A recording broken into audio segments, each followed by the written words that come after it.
अपना क्लास में आप सभी का स्वागत है। मैं मिथिलेश सर। आइए हम आज नंबर सिस्टम का क्लास 1 और क्लास 2 हो चुका है बेसिक से, जिसमें कि हम क्लास 2 में इकाई अंक को पूरी तरह से हम खत्म कर दिए हैं। उसके बाद क्लास नंबर 3 में हम जानते हैं गुणनखंड के बारे में। गुणनखंड क्या होता है और उसका क्या क्या रूप होता है, तो गुणनखंड का निकालने के तरीका बताएंगे और उसका योग भी हम बताएंगे। तो सबसे पहले अब गुणनखंड के बारे में चलते हैं।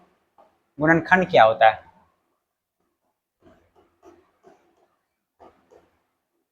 गुणनखंड की संख्या, तो याद रखेंगे गुणनखंड की संख्या जो हो गया मेरे पास, इसको हम 3 भाग में बांटते हैं। गुणनखंड की संख्या को कितने भाग में? तो 3 भाग में। 3 भाग में मेरे पास क्या होता है, याद रखेंगे। पहला भाग को हम क्या बोलते हैं? कुल गुणनखंड की संख्या। कुल गुणनखंड की संख्या, कुल गुणनखंड की संख्या। और दूसरा भाग को हम बोलते हैं सम गुणनखंड की संख्या। सम गुणनखंड की संख्या। और तीसरा भाग में हम क्या बोलते हैं? विषम गुणनखंड की संख्या। विषम गुणनखंड की संख्या। ये तीनों संख्या हम पढ़ेंगे। तीनों संख्या पढ़ने के बाद फिर अगला टॉपिक पे जाएंगे। तो सबसे पहले हम पढ़ लेते हैं क्या? कुल गुणनखंड की संख्या। तो देखते हैं पहला में क्या है मेरे पास, कुल गुणनखंड की संख्या।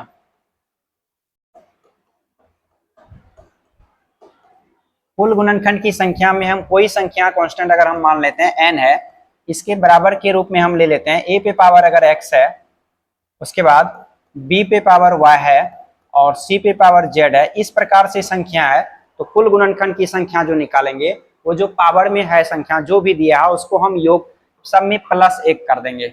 ये बन जाएगा मेरे पास क्या कि x + 1 बनेगा, उसके बाद y + 1 बनेगा, उसके बाद z + 1 बनेगा। इस प्रकार से टोटल संख्या जितना भी आएगा पावर में 1 बढ़ा करके, हमेशा 1 जोड़ के उसके बाद जो भी संख्या प्राप्त होगा सबको गुना करने के बाद ये क्या निकल जाएगा? तो कुल गुणनखंड की संख्या मेरा निकल जाएगा। तो कुल गुणनखंड की संख्या के लिए हम ये रूप ले लेते हैं।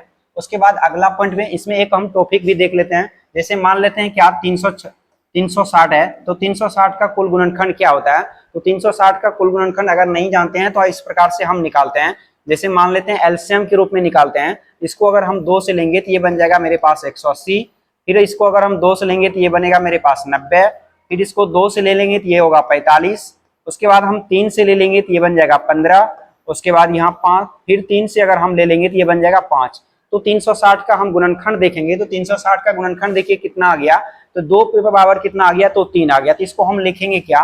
2 पे पावर कितना? 3 गुना, उसके बाद हम देखते हैं यहाँ पे क्या 3 कितना है? तो 2 है। ये बन जाएगा मेरे पास 3 पे पावर कितना? स्क्वायर। उसके बाद मेरे पास 5 है, तो 5 पे पावर कितना है? तो सिर्फ ओनली 1 1 है। ये बन जाएगा मेरे पास कितना? 1 बनेगा। अब यहाँ से आपको कहा देगा कि कुल गुणनखंड की संख्या बताइए कितना होगा। तो कुल गुणनखंड की संख्या बताने के लिए जैसे अभी जस्ट बताया, a पे पावर क्या है?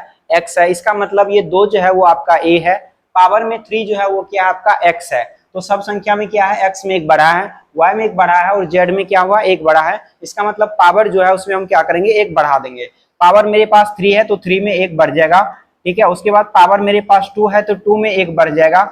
उसके बाद पावर में 1 है तो 1 में 1 बढ़ जाएगा। तो ये टोटल संख्या बन जाएगा मेरे पास कितना? 3 1 बन जाएगा 4, यहाँ 2 और 1 बन जाएगा 3, 1 और 1 कितना हो जाएगा? 2 हो जाएगा। ये गुना कर देंगे तो कुल गुणनखंड की संख्या निकल जाएगा। तो 4 गुना 3 गुना 2 करेंगे तो 4 3 12, 12 दूना कितना हो जाएगा? 24 होगा। तो इस प्रकार से हम कुल गुणनखंड की संख्या हम निकालते हैं। इस प्रकार से जितना भी संख्या आएगा वो टोटल संख्या का आप लोग निकाल सकते हैं। हम आप लोग के लिए एक होमवर्क के रूप में दे सकते हैं, HW के रूप में, जो कि आप लोग निकाल के बताइएगा कि 720 का कुल गुणनखंड की संख्या कितना होता है। और ये कुल गुणनखंड की संख्या निकाल करके आप लोग जरूर कमेंट में इसका आंसर बताइएगा कि 720 का कुल गुणनखंड की संख्या क्या होता है। उसके बाद हम चलते हैं कि कुल गुणनखंड की संख्या के बारे में हम पता कर लिए। उसके बाद हम देखते हैं सम गुणनखंड की संख्या। उसके बाद हम क्या देखेंगे? विषम गुणनखंड की संख्या। तो सम गुणनखंड की संख्या के लिए हम देखते हैं, याद रखिएगा, सम गुणनखंड की संख्या। सम गुणनखंड की संख्या, सम गुणनखंड की संख्या के लिए भी हम संख्या ले लेते हैं। मान लेते हैं a पे पावर अगर x है, गुना बी पे पावर अगर y है गुना सी पे पावर अगर z है, इस प्रकार से संख्या अगर है तो सिर्फ यहाँ पे हम क्या करते हैं, जैसे मान लीजिए क्या कि कुल गुणनखंड की संख्या क्या माने, x+1 माने थे, ठीक है। तो x+1 माने थे, तो इसमें सिर्फ हमको क्या देखना है, x दिखाना है, 1 को हमको नहीं दिखाना है। अगर 1 नहीं दिखाएंगे तो ये सम के लिए मेरे पास क्या बनेगा, याद रखिएगा, सम के लिए बनेगा सिर्फ x बनेगा, इंटू बनेगा x+1 बनेगा, उसके बाद z और +1 बनेगा। इस प्रकार से टोटल संख्या आएगा। सब संख्या को अगर हम गुना कर देंगे ये मेरा कुल गुणनखंड की संख्या बन जाएगा। जैसे अभी हम एग्जाम्पल के लिए हम क्या लिए थे, एग्जाम्पल के रूप में क्या 360, और 360 का गुणनखंड क्या होता है, तो 360 का गुणनखंड होता है 2 पे पावर कितना 3 गुना 3 पे पावर कितना 2 और गुना 5 पे पावर कितना 1 होता है, ठीक है। तो यहाँ से हमको क्या निकलना है, कुल गुणनखंड की संख्या, और उसके बाद हम क्या करेंगे तो सम गुणनखंड की संख्या। तो यहाँ से हम सम गुणनखंड की संख्या निकालेंगे और कुल गुणनखंड का जो संख्या आया, कुल गुणनखंड में अगर सम गुणनखंड की संख्या को अगर हम घटा देते हैं तो मेरे पास क्या बचता है, जो शेष बचता है वो विषम गुणनखंड की संख्या बच जाता है। तो याद रखिएगा हमेशा दिमाग में, सम गुणनखंड के लिए पावर में जो है सिर्फ मेरे पास क्या है 3 है, तो देखिए x है तो हमेशा 3 आ जाएगा, फिर गुना में x यानी y+1 है, यहाँ क्योंकि y है ना, ये बन जाएगा y प्लस कितना 1, तो y का मान मेरे पास क्या है 2 है, तो 2 + 1 बन जाएगा 3 बन जाएगा। उसके बाद z+1 है, तो z का मान क्या है 1 है, तो 1 + 1 क्या बन जाएगा 2 बन जाएगा। इसको हम पूरी तरह से लिख सकते हैं, लिखेंगे तो क्या लिखेंगे देखिएगा, ये बन जाएगा मेरे पास 3 गुना हो जाएगा 2 + 1, फिर गुना हो जाएगा 1 + 1, ठीक है। ये बन गया मेरे पास कितना, ये बन गया 3 गुना 3 और गुना कितना 2, तो अब देखिए 9, 3 गुना 3 करेंगे 3 × 9 और गुना 2 करेंगे तो कितना बनेगा 18 बनेगा। अब यहां तक हम समझ गए सम गुणनखंड की संख्या कितना हो गया, तो सम गुणनखंड की संख्या जो हो गया मेरे पास 18 हो गया। अब चलते हैं हम विषम गुणनखंड की संख्या पे। तो विषम गुणनखंड जिस प्रकार से हम सम निकाले और जिस प्रकार से हम कुल गुणनखंड की संख्या निकाले, कुल गुणनखंड में अगर 18 को घटा देंगे तो जो संख्या शेष बचेगा वो विषम गुणनखंड की संख्या बचेगा। तो चलिए देखते हैं हम विषम गुणनखंड की संख्या। विषम गुणनखंड की संख्या, विषम गुणनखंड की संख्या के लिए सेम उसी प्रकार हम ले सकते हैं, n का कोई कांस्टेंट संख्या मान लेते हैं, n मतलब मान लीजिए कोई 3600 है या 360 है या 720 है, कुछ भी है तो चलेगा। तो n का मतलब हो गया मेरे पास क्या कि मान लीजिए a है, a पे पावर x है गुना b पे पावर y है गुना c पे पावर z है और डॉट डॉट इस प्रकार से है। आगे भी कुछ भी संख्या आ जाए उससे हमको लेना देना कुछ नहीं है। तो यहाँ से अगर जब भी हम निकालते हैं, क्या निकालते हैं, विषम निकालते हैं। अगर हम विषम निकालेंगे तो जो सम है ना उसको सिर्फ झांप देना है, सम को देखना ही नहीं है। सम मेरे पास क्या है, a पावर x है ना, तो a पावर x को झांप देंगे, जो बाद बाकी बचेगा उसको हम गुना कर लेंगे। तो सम के लिए मेरे पास क्या हो जाएगा y+1 होगा, उसके बाद z प्लस क्या बनेगा 1 बनेगा। तो ये बन जाएगा मेरे पास किसके लिए, सम विषम के लिए। तो सम संख्या के लिए हमेशा क्या करते हैं, पावर एगो ले लेते हैं, विषम संख्या के लिए पावर को छोड़ देते हैं और कुल के लिए पावर में भी एक जोड़ करके संख्या लेते हैं। तो यहां से मेरे पास संख्या बन गया, देखिएगा कितना, अगर कह देगा 360 का क्या होता है, तो 360 का हमेशा गुणनखंड होता है 2 पे पावर 3 गुना 3 पे पावर 2 और गुना 5 पे पावर 1। यहां से अगर विषम गुणनखंड की संख्या पूछेगा तो देखिए क्या है y+1, किसको इसको छोड़ दिया है, मतलब विषम पूछेगा तो सम को क्या करना है, छोड़ देगा पूरी तरह से, सम को कुछ नहीं करना है, विषम को हमको देखना है। तो विषम मेरे पास 2 है तो 2 + 1 हो जाएगा, फिर गुना 1 है तो 1 + 1 हो जाएगा। ये बन जाएगा मेरे पास 2 + 1 कितना होगा 3 और 3 गुना क्या बनेगा 2, तो कितना निकल गया मेरे पास 6 निकल गया। यहां तक हम लोग समझ गए होंगे जो कि कुल गुणनखंड की संख्या क्या होता है, उसके बाद विषम गुणनखंड की संख्या क्या होता है, सम गुणनखंड की संख्या क्या होता है। अगर ये तीनों आप लोग समझ गए हैं तो हम आप लोग के पास इसका भी दे देते हैं 720 का। 720 में आप लोग कुल गुणनखंड की संख्या निकाल के बताइएगा, उसके बाद विषम निकाल के बताइएगा, उसके बाद सम निकाल के बताइएगा। मतलब ये तीनों पॉइंट जो था, ये तीनों पॉइंट हम आप लोग को बता दिए। ये तीनों पॉइंट आप लोग निकाल करके जरूर कमेंट में बताइएगा कि 720 का कुल गुणनखंड क्या होता है, 720 का सम गुणनखंड क्या होता है, 720 का विषम गुणनखंड क्या होता है। ठीक है, ये टोटल संख्या आपको बताना है। उसके बाद हम चलते हैं कहां पे, तो कुल गुणनखंड में, कुल गुणनखंड की संख्या का योग। ठीक है, अगला स्टेप में हो जाएगा मेरे पास 3 हो चुका है, चौथा में कुल गुणनखंड की संख्या का योग।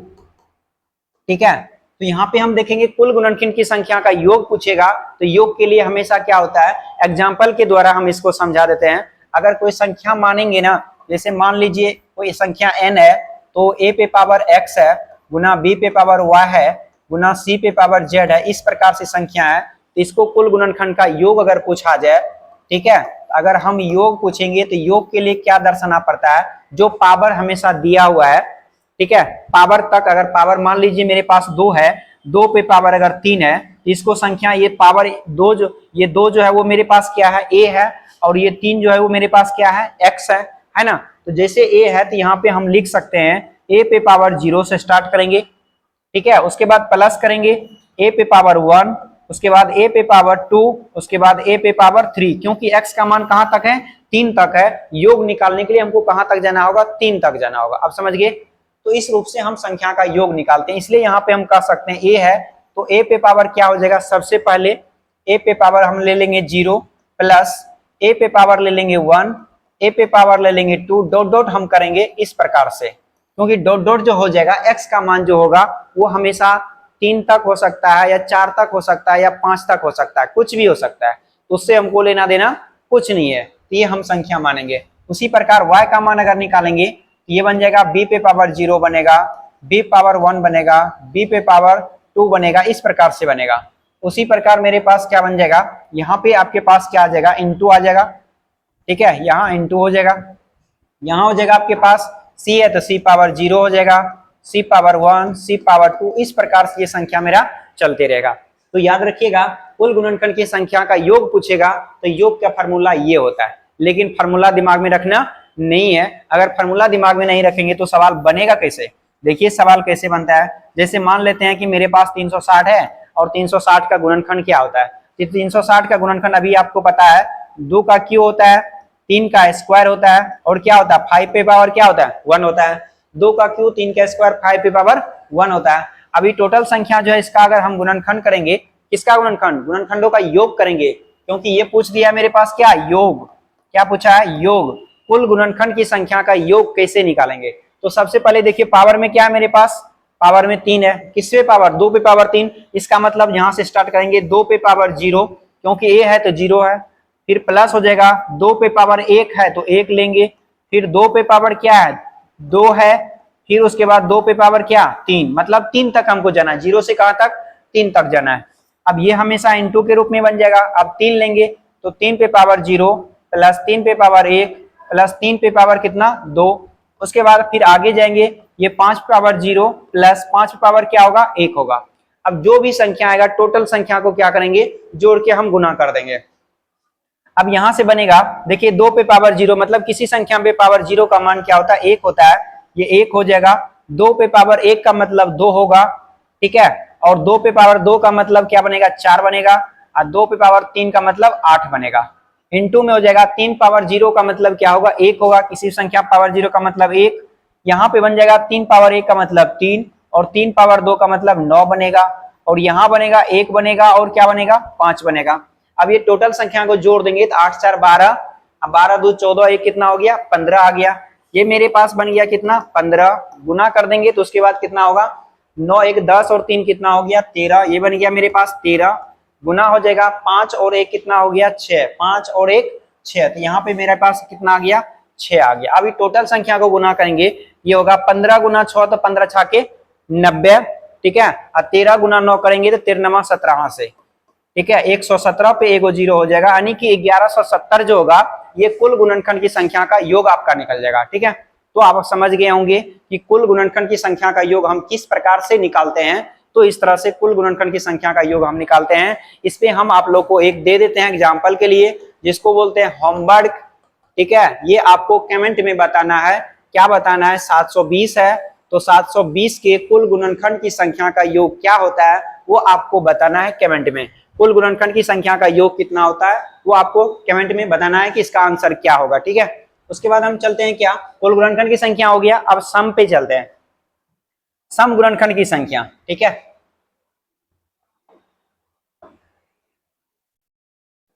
सम गुणनखंड की संख्या का योग, क्योंकि गुणनखंड की संख्या में 3 3 और 6 वो है, 6 पॉइंट है। 6 पॉइंट को हमेशा दिमाग में रखेंगे तो सवाल मेरा क्या होगा, बन जाएगा। अब देखिएगा मेरे पास कुल गुणनखंड की संख्या का योग समझ गए।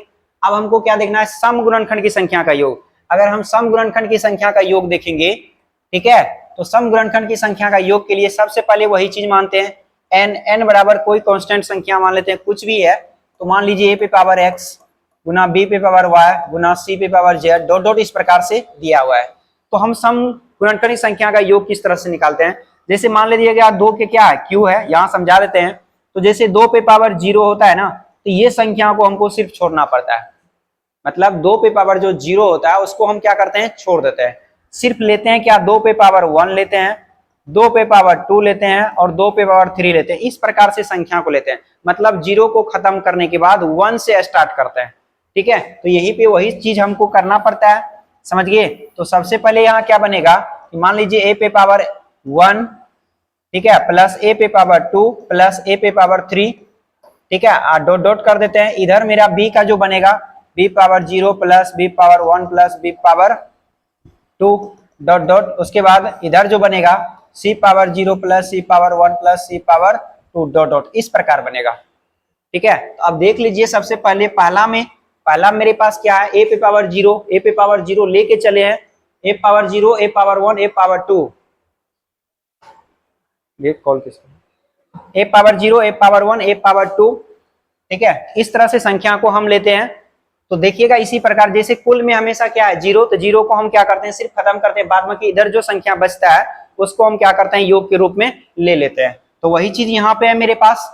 देखिए 0 खत्म हो गया, a power 1 a power 2 a power 3 dot dot, b power 0, इधर मेरा 0 आएगा, सी पावर 0, ये टोटल संख्या हो गया। तो चलिए इसका एग्जाम्पल क्या होता है, एग्जाम्पल में मेरे पास कितना 360। अब ये कहिएगा कि सर सिर्फ 360 है का क्यों लेते हैं, अरे भाई कोई भी संख्या ले लेना है, 360 720 1260 25 50 5000 10,000 जो भी लेना है सब लेना है, उसका एलसीएम करके जो वैल्यू आएगा उसको हम गुणनखंड के रूप में ले लेते हैं। जैसे अभी आप लोग को बताएं कि एक होमवर्क के रूप में कितना है 720, ये भी बताते हैं गुणनखंड कैसे तोड़ते हैं। फटाक से एलसीएम नहीं लेना है तो गुणनखंड किस रूप में तोड़ेंगे। 720 का एलसीएम मेरे पास कितना होता है 36, 360 गुना क्या होता है 2, ठीक है, 360 गुना 2, 360 को भी हम कर सकते हैं, 360 का तो अभी पता है ये है, 360 का किस रूप में निकालते हैं, उस रूप में हम फटाक से निकाल देंगे, 2 उसमें क्या करते हैं ऐड कर देंगे, ये 720 का गुणनखंड निकल जाएगा। चलिए यहाँ देखते हैं 360 का। सबसे पहले 2 पे पावर क्या हो गया क्यू, उसके बाद हो गया 3 पावर क्या हो गया स्क्वायर, और 5 पे पावर क्या हो गया 1 हो गया। अब यहाँ सम का योग क्या लिखना है, सम गुणनखंड का योग, सम गुणनखंड का योग। तो सम गुणनखंड का योग के लिए क्या करना पड़ेगा, ये 2 पावर 0 तो इसमें दिख नहीं रहा है ना, 1 से स्टार्ट करना है। ठीक है, क्या स्टार्ट करना है, 2 पे पावर 1 प्लस 2 पे पावर 2 और प्लस 2 पे पावर 3, क्योंकि 3 तक है तो 3 तक हमको जाना है। फिर इनटू में 3 का सेम ले लेंगे, 3 पावर 0 प्लस 3 पावर 1 प्लस 3 पे पावर 2, फिर 5 का सेम लेंगे, 5 पावर 0 प्लस 5 पावर 1। ये बन गया मेरे पास किसका, तो सम का गुणनखंडों का योग। सम के गुणनखंडों का योग क्या होता है वो बन गया। अब यहां से ले लीजिए, आपका 2 बनेगा प्लस 4 बनेगा प्लस 8 बनेगा, ठीक है, और इधर बनेगा 1 बनेगा 3 बनेगा और 9 बनेगा। इधर बनेगा आपका 1 प्लस कितना होगा 5 होगा। अब जोड़ दीजिए 8 4 12 और 2 कितना हो गया 14 हो गया। टोटल जोड़ेंगे तो 14, गुना करेंगे 9 9 1 10 और 3 कितना 13, 14 और 13 गुना बन गया मेरे पास कितना 5 और 1 6, ये बन गया कितना 6। अब यहां से गुना कर देंगे तो ये गुना करके आएगा 14 गुना 13, अगर हाँ अगर पढ़िएगा तो 14 गुना 13 82 से होता है, मतलब 182। 14 गुना 13 कितना 182, 182 में अगर हम 6 से गुना कर देंगे तो जो मेरा वैल्यू आएगा वो मेरा निकल जाएगा सम गुणनखंड की संख्या का योग। ये बन गया 6 दूना 12, 1 48 और 1 कितना 49, 4 6 4 10, मतलब 1096 जो निकल गया वो सम गुणनखंड की संख्या का योग निकल गया। अब समझ गए सम गुणनखंड की संख्या का योग किस प्रकार से निकालते हैं, ये मेरा वैल्यू है। यहाँ पे आ गया मेरे पास 14 गुना 13 करेंगे, 14 गुना 13 14 82 से, इस प्रकार से डायरेक्ट गुना कर सकते हैं। 182 में 6 से गुना करेंगे तो 6 गुना 2 सॉरी यहाँ पे निकल गया कितना 110 नहीं, 6 गुना 2 करेंगे तो 6 दूना कितना हो जाएगा 12 हो जाएगा। बच गया आपके पास कितना 1 हो गया। 8 गुना 6, 8 6 के 48 में 1 जोड़ देंगे, 48 1 49 हो गया, बच गया 4 और 6 4 कितना 10, यानी 1092 हो गया। वहां पे लिखा गया था 1096, ये गलती से ये बन गया आपके पास कितना 1092। अब ये दिमाग में रखिएगा, टोटल संख्या कुल निकल गया था मेरे पास कितना, देखिए यहाँ पे कुल निकल गया था मेरे पास 1170, ठीक है। 1000 क्या है 1170 मतलब 1170 मतलब 1170, ये कुल निकल गया मेरे पास ये। और उसके बाद यहाँ पे 1092 निकल गया किसका सम का। अब चलते हैं हम किस पे, तो विषम पे। विषम संख्या के गुणनखंड हम किस प्रकार से निकालते हैं वो देख लेते हैं। सम निकल गया, विषम विषम संख्या के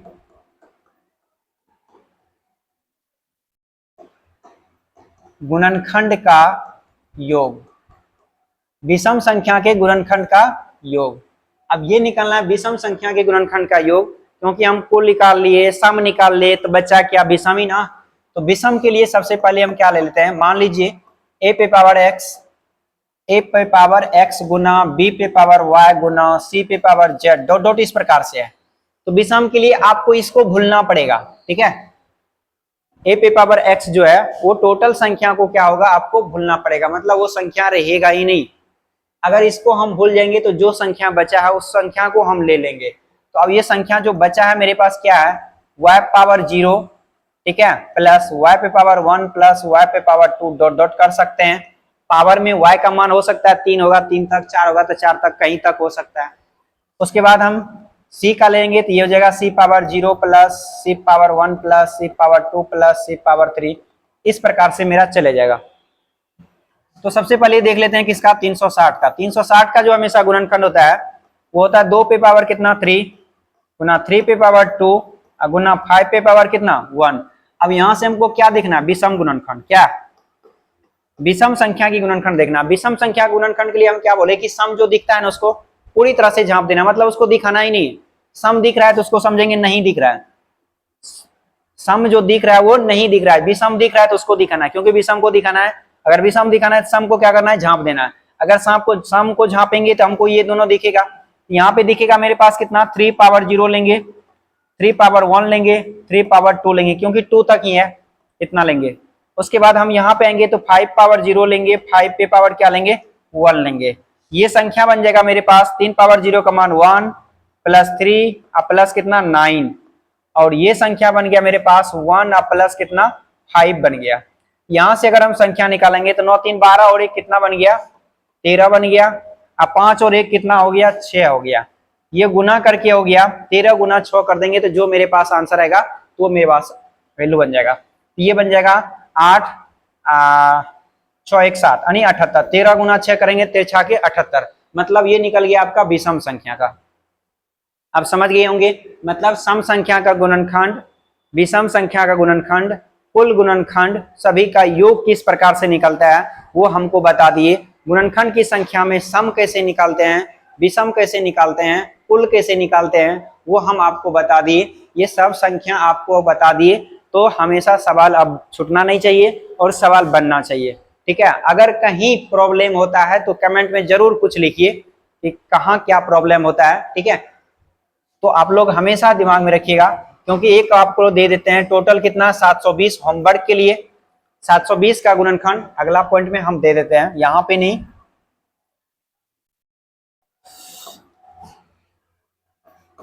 720 का क्या क्या निकालना है बता देते हैं। फर्स्ट में आप लोग हमेशा कुल गुणनखंड निकालना है, कुल गुणनखंड निकालना है। दूसरा में निकालना है सम गुणनखंड, सम गुणनखंड। तीसरा में निकालना है विषम गुणनखंड। चौथा में निकालना है, ठीक है, कुल गुणनखंड का योग, कुल गुणनखंड का योग। उसके बाद पांचवा में निकालना है सम गुणनखंड का योग। उसके बाद छठा में निकालना है विषम गुणनखंड का योग। ये 6 टैप हम बता चुके हैं, 6 टैप बताएं, तो ये 6 टैप जो है, ये 6 टैप का हमको आंसर चाहिए। कमेंट में 6 टैप का आंसर हमको बताना महा जरूरी है। आप लोग से यही विनती है कि कम से कम एक क्वेश्चन को सॉल्व करके कमेंट में बताइए कि इसका आंसर क्या होगा। चलिए इसके बाद हम अगला टैप देखते हैं। अगला टैप में मेरे पास क्या आएगा, सबसे पहले वर्गीकरण खत्म कर दिए, संख्याक वर्गीकरण, उसके बाद इकाई अंक हम खत्म कर दिए, उसके बाद गुणनखंड खत्म कर दिए, मतलब 3 टॉपिक का मेरा खत्म हो गया। अब बच गया विभाज्यता। विभाज्यता खत्म करना है, उसके बाद शेषफल प्रमेय में चलना है। तो देखते हैं उसके बाद हम क्या विभाज्यता को, विभाज्यता मेरा थोड़ा सा लंबा है, तो लंबा में कुछ जहां तक होता है वहां तक हम अभी खींच देते हैं। पूरा वीडियो अगर लेंगे तो कम से कम 1-1.5 घंटा चलेगा, इसीलिए सबसे पहले छोटा मोटा देखते हैं विभाज्यता का।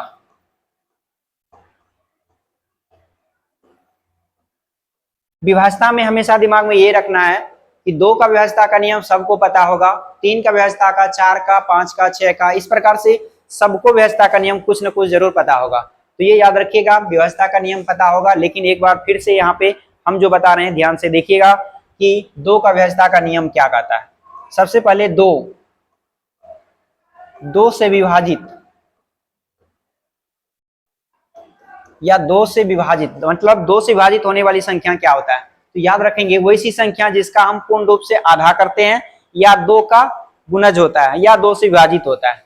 ठीक है, लिख सकते हैं वैसी संख्या जिसका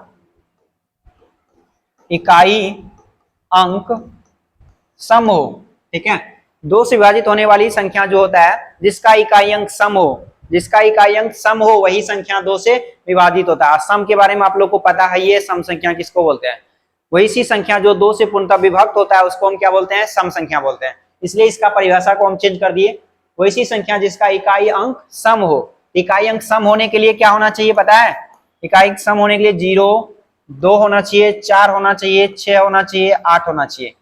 इस प्रकार का संख्या होगा तो वो टोटल संख्या क्या होगा, 2 से विभाजित होगा। ठीक है, 2 से विभाजित होगा, या संख्या का पूर्ण रूप से आधा हो। ठीक है, जो संख्या का पूर्ण रूप से आधा होगा वो संख्या सम कहलाएगा। ठीक है, या जो संख्या 2 से पूर्णतः विभाजित हो। ठीक है, ये हमेशा दिमाग में रखेंगे। अब यहाँ बड़ा से बड़ा संख्या एग्जाम्पल के रूप में ले सकते हैं, एग्जाम्पल में कुछ भी ले सकते हैं। इकाई अंक मेरे पास सम होना चाहिए, 1, 5, 4, 3, 2, सम आ गया तो 2 का विभाज्यता का नियम हो गया। उसके बाद 9, 8, 7, 6, 2 का विभाज्यता का नियम हो गया। 5, 6, 7, 8, 9, 2 आ गया, सम संख्या इकाई अंक पे आ गया तो 2 का विभाज्यता का नियम हो गया। बड़ा से बड़ा कोई भी संख्या देगा तो हम विभाज्यता का नियम इस प्रकार से ज्ञात कर सकते हैं। उसके बाद हम देखते हैं 3 का विभाज्यता का नियम। 3 से विभाजित, 3 से विभाजित का नियम क्या कहता है, 3 का विभाज्यता का नियम वो होता है कि सभी संख्या का योग 3 से पूर्णतः विभक्त हो। सभी संख्या का योग जो है, सभी संख्या का योग 3 से विभाजित हो, 3 से विभाजितता का नियम क्या कहता है, सभी संख्या का योग जो है वो किससे विभाजित होना चाहिए, 3 से विभाजित होना चाहिए। जैसे मान लेते हैं कोई संख्या n है, मान लेते हैं a है, b है, c है, 3 अंकों की ये संख्या है। ये संख्या जोड़ेंगे तो a plus b plus c, ये तीनों संख्या जो है वो किससे कटना चाहिए, 3 से कटना चाहिए। अगर ये तीनों संख्या 3 से पूर्णतः विभक्त हो गया तो वो संख्या 3 का विभाज्यता का नियम कहलाएगा। जैसे मान लीजिए एग्जाम्पल के रूप में मान लेते हैं 2, 3, 5, 7, 237, 2, 3, 5, 7, 237। अब इस तीनों संख्या को अगर हम जोड़ेंगे तो क्या बनेगा, 2 प्लस 3 प्लस क्या 7 बटे क्या करेंगे 3, तो 3 2 5 और 7 कितना 12/3। ये संख्या कट गया 4 बार में, तो इसका मतलब ये संख्या जो है वो 3 के विभाज्यता का नियम है। अब समझ गए 3 की विभाज्यता का नियम क्या कहता है, सभी संख्या का योग 3 से अगर पूर्णतः विभाजित होती है तो वो संख्या 3 का विभाज्यता का नियम होगा। ठीक है, उसके बाद हम देखते हैं 4 का विभाज्यता का नियम। 4 से विभाजित, 4 से विभाजित का नियम ये होता है कि इकाई अंक और दहाई अंक 4 से विभाजित होना चाहिए, लेकिन सम होना चाहिए। ये हमेशा दिमाग में रखेंगे, इकाई अंक सम हो तथा इकाई और दहाई दोनों संख्या 4 से विभाजित हो, 4 से विभाजित हो। ये हमेशा दिमाग में रखना है। 4 से विभाजित होती है। 4 से विभाजित का नियम क्या कहता है? इकाई अंक क्या होना चाहिए? सम होना चाहिए। इकाई अंक क्या होना चाहिए? सम होना चाहिए। अगर इकाई अंक सम हो तो सम हो तथा इकाई और दहाई दोनों संख्या 4 से पूर्णतः विभक्त होना चाहिए। मतलब इकाई और दहाई संख्या 4 से पूर्णतः विभक्त हो गया तो वो संख्या क्या कहलाएगा? 4 का विभाज्यता का नियम कहलाएगा। और 4 की विभाज्यता के नियम में इकाई अंक विषम कभी नहीं होना चाहिए, इकाई अंक विषम नहीं होना चाहिए। इसलिए इसका एग्जाम्पल के रूप में हम कह सकते हैं क्या? एग्जाम्पल के रूप में मान लीजिए 2 है, 3 है, 4 है, 5 है, 6 है। तो 6 है तो देखिए इकाई अंक क्या है मेरे पास? सम है। इकाई अंक सम है तो इसका मतलब इकाई अंक क्या बोले? सम होना चाहिए, विषम नहीं होना चाहिए। अब दहाई को देखेंगे, दहाई क्या है? दहाई सम हो या विषम हो, कुछ हो तो चलेगा, उससे लेना देना कुछ नहीं है, लेकिन इकाई अंक हमेशा सम होना चाहिए। अगर इकाई अंक सम है और दहाई अंक मेरे पास विषम है या सम है, कोई दिक्कत नहीं है। अगर एक दहाई अंक मेरे पास क्या है? विषम है। ये 54 जो हो गया ना, सॉरी 56, तो 56 को देखेंगे 4 से पूर्णतः विभक्त हो जाता है। अगर 4 से पूर्णतः विभक्त हो गया तो इसका मतलब ये संख्या 4 का गुणज कहलाएगा या 4 का विभाज्यता का नियम कहलाएगा। ये कट जाएगा कितना बार में? तो 14 बार में। तो इसका रिमाइंडर जो हो जाएगा क्या होगा? 0 होगा और कटेगा कितना? 14 बार में। भागफल जो होगा वो कितना बन जाएगा? 14। इसका मतलब ये संख्या 4 से पूर्णतः विभाजित है। एक एग्जाम्पल हो गया। दूसरा एग्जाम्पल के लिए हम कह सकते हैं 3 है, 2 है, 4 है, 5 है, ठीक है, 2 है और 4 है। तो ये दोनों को देखिए, इकाई और दहाई को 4 से पूर्णतः कट गया तो 4 से कट जाएगा, 6 गुना 4 24। इसका मतलब 4 का विभाज्यता का नियम क्लियर हो गया। अब चलते हैं हम किस पे? 5 का विभाज्यता का नियम। 5 का विभाज्यता का नियम, 5 से विभाजित। 5 से विभाजित का नियम हमेशा हो, देखिएगा 5 हो गया, उसके बाद 25 हो गया, उसके बाद 125 हो गया। मतलब तीनों को हम एक साथ लेकर के इसको अगर बताएंगे तो सबसे पहले 5 का विभाज्यता का नियम कहता है इकाई अंक 0 या 5 हो। क्या हो? इकाई अंक 0 और क्या होना चाहिए? 5 हो। अगर इकाई अंक 0 और 5 है तो वो संख्या 5 का गुणज कहलाएगा और 5 का विभाज्यता का नियम होगा। जैसे एग्जाम्पल में हम देख सकते हैं, एग्जाम्पल में क्या लें? मान लेते हैं क्या मेरे पास 3 है, 4 है, 5 है और 0 है। देख लीजिए इकाई अंक अगर 0 है तो ये 5 का विभाज्यता का नियम है, ठीक है। अगर 2 है, 3 है, 4 है, 5 है, इकाई अंक 5 आ गया तो 5 का विभाज्यता का नियम होगा। उसके बाद 4 है, 5 है, 6 है, 7 है, 0 है तो 5 का विभाज्यता का नियम है। अब यहां से आ गया क्या? चलिए ठीक है, 34 50 है। अगर 34 50 को 5 से डिवाइड करेंगे तो उसका भागफल क्या होगा और रिमाइंडर क्या होगा? तो याद रखेंगे हमेशा, देखिएगा अगर हम इसको भाग देते हैं 34 कितना 50 है, 34 50 में अगर हम 5 से भाग देंगे तो ये संख्या कितना बनेगा? विभाज्यता का अगर ये नियम होगा तो पक्का 5 से वो कट जाएगा। देखिए 5 से कटने के लिए हम क्या करते हैं? जो भी संख्या आता है ना, 5 के विभाज्यता का नियम ध्यान से देखिएगा, जो भी संख्या उसका 2 गुना कर देते हैं। इसका अगर 2 गुना करेंगे तो कितना बनेगा? 0। 5 गुना 2 करेंगे 5 दूना 10 हो जाएगा। 4 दूना 8 हो रहे कितना हो जाएगा? 9 हो जाएगा। 3 दूना कितना हो जाएगा? 6 हो जाएगा। मतलब 34 50 को हम 2 से गुना करेंगे तो कितना होगा? 6900 होगा। कितना हो जाएगा? 6900 होगा। और 6900 होगा कि क्या करें यहाँ पे? 34 50 को 5 से भाग देने के बाद क्या प्राप्त होगा? तो 5 से पूरी तरह से भाग दे देंगे तो यहाँ पे 6900 आया तो एक अंक के बाद क्या करेंगे? दशमलव दे देंगे। एक अंक के बाद क्या करेंगे? दशमलव देंगे। मेरे पास कितना आया? 6900, तो एक अंक के बाद दशमलव देंगे। इसका मतलब 690 रुपया मेरा आंसर हो गया, ठीक है। जैसे यहाँ पे दे दिया है क्या मेरे पास 34 50 है, 3450 को अगर हम 2 से गुना करेंगे तो 6900 आएगा। और कहता है 3450 को अगर आप 5 से डिवाइड करके देखिए, 5 से भाग दीजिएगा तो आपको कितना आएगा, 690 रुपया आएगा। अब समझिए, तो 5 का गुणज का विभाजित का नियम, कोई भी संख्या आपको दे देगा, कहेगा 5 से भाग देके देखो क्या होता है, तो 2 से गुना कर दीजिए, एक अंक के बाद दशमलव दे दीजिए, वो 5 का विभाज्यता का नियम 100% आपको हो जाएगा। आप लोग चेक कर सकते हैं, उसके लिए कोई दिक्कत नहीं है। ठीक है, इसको भी हम वही कर सकते हैं, 2 है, 3 है और 5, 4 और 5 है। ठीक है, कहता है 5 विभाजित होने के बाद क्या प्राप्त होगा, 5 विभाजित होने के बाद क्या प्राप्त होगा, तो सीधा क्या कीजिए, इसमें 2 से गुना कर दीजिए। किससे, 2 से गुना करेंगे, तो 2 से गुना करेंगे तो कितना होगा, 5 दूना 10 होगा, 4 दूना 8, 1 9 हो जाएगा, 3 दूना 6 और 2 दूना 4, 4690 आएगा। क्या बताए थे, एक अंक के बाद क्या देना है, दशमलव देना है। एक अंक के बाद क्या देना है, तो दशमलव देना। तो कितना आ गया, 469 रुपया हो गया। आंसर मेरा 469 रुपया हो गया। इस तरह का सवाल जो भी आएगा उसमें हम इस तरह से सवाल को भाग कर सकते हैं। ठीक है, 2 से गुना करने के बाद ये संख्या को हम बना सकते हैं। उसी प्रकार 5 से विभाजित होने वाला संख्या हो गया, तो यहाँ पे हम 25 से विभाजित कर देते हैं। ठीक है, 25 से विभाजित, 25 से विभाजित होने वाली संख्या जो है, ठीक है, इकाई अंक जो है, इकाई अंक और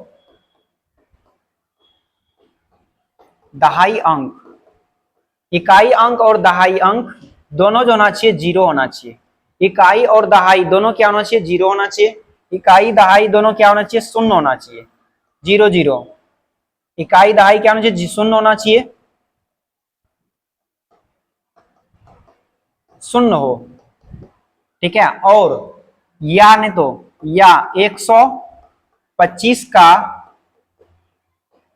गुणज हो, ये दिमाग में रखना है। ठीक है, 25 से विभाजित होने वाली संख्या क्या कहता है, इकाई अंक और दहाई अंक डबल 0 होना चाहिए, इकाई और दहाई क्या होना चाहिए, 0 होना चाहिए, या 125 का गुणज होना चाहिए। इस प्रकार का जो भी संख्या आएगा तो उसको हम 125 से गुना कर सकते हैं, 125 से डिवाइड कर सकते हैं, 125 का गुणज क्या होता है वो हम चेक कर सकते हैं। चलिए इसका हम एग्जाम्पल में देख लेते हैं। क्या मान लेते हैं, क्या 5 4 3 2 और डबल 0 है, बोल दिया क्या डबल 0 है। इकाई और दहाई जो भी संख्या आएगा उस हमेशा क्या होना चाहिए, डबल 0 होना चाहिए। तो ये संख्या 125 से पूर्णतः विभक्त है। अब यहां से पता कैसे करेंगे, सच में 54 32 डबल 0 125 से कट जाता है, तो कट जाता है तो प्राप्त क्या होता है। ठीक है, प्राप्त क्या होता है, यहाँ पे क्या करना है, अगर 5 से गुना करने के लिए, भाग देने के लिए बोला था तो 2 से गुना किए थे। अगर 25 से भाग देने के लिए कहेगा तो उसका 2 गुना करना है, 4 से इसमें गुना कर देना है। किससे, 4 से। 4 से गुना करेंगे तो डबल 0 होगा, 4 दूना 8 होगा, 4 तिया 12 होगा, 1 बनेगा, 4 चौक 16, 1 17 होगा, 4 चौक 16 17 हो जाएगा, 5 के 20 और 1 21 हो जाएगा। ठीक है, तो आपका आ गया कितना, 21 72 और 800, 21 72 और 800। 5 से विभाजित का नियम ये कहता था कि एक अंक के बाद आप दशमलव दीजिए, और 125 से विभाजित का नियम ये कहता है कि आप 2 अंक के बाद दशमलव दीजिए। कितना अंक के बाद, 2 अंक के बाद। तो 2 अंक के बाद दशमलव दे दीजिए यहाँ पे, तो आपका आंसर क्या बन जाएगा, 21 72 और 8, मतलब 21,728, 21,728 ये आपका आंसर बन जाएगा। और 125 से ये पूर्णतः विभक्त हो जाएगा। इस तरह से जितना भी संख्या आएगा आप बना सकते हैं। तो हम यहाँ पे लिख देते हैं 5 का विभाज्यता, और उसके बाद 25 का, उसके बाद 125 का। यहाँ पे हम तीनों देख चुके हैं ना। सबसे पहले हम देख लेते हैं, ये 4 का विभाज्यता का नियम हो चुका है, उसके बाद 5 का विभाज्यता का नियम पूरी तरह से हो चुका है, और ये मेरे पास 125 का विभाज्यता का नियम हो चुका है।